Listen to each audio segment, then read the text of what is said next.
AP CM Chandrababu అన్ని వర్గాలను మోసం చేశారని అన్నారు ఎమ్మెల్సీ బొత్స సత్యనారాయణ. సున్నా వడ్డీ ఉందో లేదో తెలియటం లేదంటున్నారు.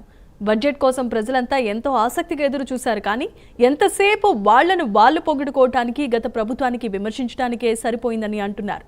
ఈ బడ్జెట్లో చంద్రబాబు, మోదీ, పవన్, లోకేష్ పేర్లే చెప్పుకొచ్చారు తప్ప రైతులకు మద్దతు ధర గురించి ఎక్కడైనా ప్రస్తావించారా అంటూ ప్రశ్నించారు.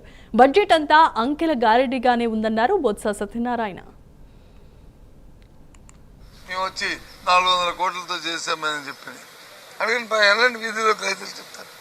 అంతా కూడా అంకెల గారడి, వాస్తవికత పూర్తిగా.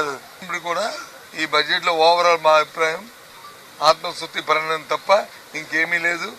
దీనివల్ల సామాజిక కానీ మధ్యతరగతి వారికి కానీ ఏది కూడా కొరవలేదు లేదు.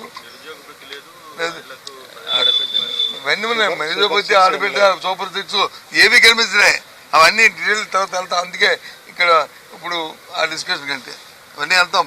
ఒక నిరుద్యోగపతి ఏంటి, ఆడబిడ్డ ఏంటి, 50 సంవత్సరాల పెన్షన్ ఏంటి, ఇవన్నీ ఏమీ లేదు. జాబ్గా అది అసలు మనుషులు ఎంతసేపు చంద్రబాబు నాయుడు గారు వచ్చి పెద్ద టెక్నాలజిస్టు, లోకేష్ గారు కానీ మద్దతు, ఆయన తాలూకు ఆలోచన, లేదంటే మోడీ గారి ప్రభుత్వం వచ్చి ఆఖరిలో ఉన్నారు కాబట్టి ఫినిషింగ్లో